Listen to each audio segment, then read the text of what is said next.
Ok tout le monde, j'espère que vous allez bien, c'est OneJix, on se retrouve pour une nouvelle vidéo. Certains malins disent que le football c'est un sport de tapette comparé au rugby et au sport de combat. Mais dans cette vidéo, vous allez voir que même si t'es très costaud, tu peux vite tomber KO et même risquer ta vie. Allez les gars, c'est parti.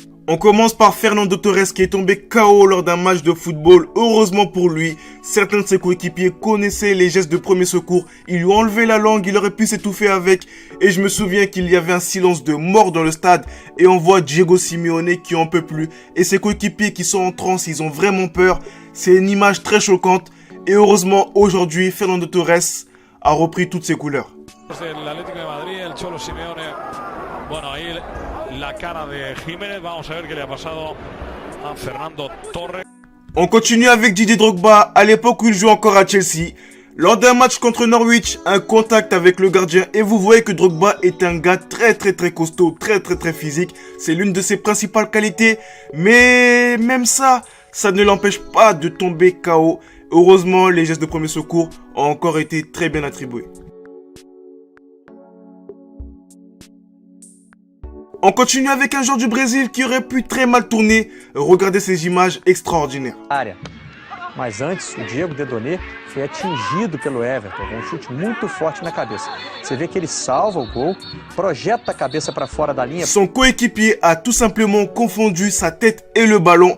Ça aurait pu très mal tourner, il aurait pu être décapité. Mais vous inquiétez pas, aujourd'hui, il va très bien. D'ailleurs, dans cette vidéo, j'ai mis seulement des joueurs qui sont en très bonne santé aujourd'hui. J'ai préféré ne pas vous mettre des images trop choquantes pour ne pas vous dégoûter de faire du football. On continue avec Kopa Barry, l'international ivoirien. Lors d'un match avec son club, à trop faire le héros, il s'est cogné la tête contre le poteau et il était complètement KO. Le football c'est bien, mais ça reste un jeu. La vie c'est mieux. Faites quand même attention les gardiens, même si des fois vous vous sacrifiez pour faire des arrêts extraordinaires, mais attention. Cette fois-ci c'est Masata Kudo qui se fait tamponner par le gardien adverse. Heureusement pour lui, encore une fois on lui a sauvé la vie en enlevant sa langue de sa bouche. Il a pu respirer. C'est des images assez choquantes, donc faites très attention.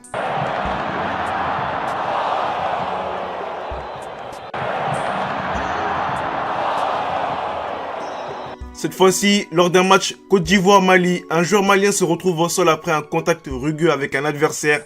Et lors de ce match, c'est un certain Serge Aurier qui lui sauve la vie. Et oui, malheureusement, on ne voit pas très bien aux images. Ça a été coupé, je pense. Mais Serge Aurier lui sauve la vie. Donc ça, on n'en a pas entendu parler dans la presse française. On entend parler des périscopes et de tout le tralala. Mais lorsqu'un joueur fait des bonnes actions, on n'en parle pas. C'est assez dommage. Donc voilà, encore une fois, un joueur qui sauve la vie d'un autre footballeur. Donc c'est aussi ça le football, c'est le fair play. En tout cas, si cette vidéo vous a plu, je compte sur vous pour bombarder la barre de like, à vous abonner si vous êtes nouveau et que la vidéo vous a plu. Allez, prenez soin de vous, c'était votre frérot le OneJix. Ciao!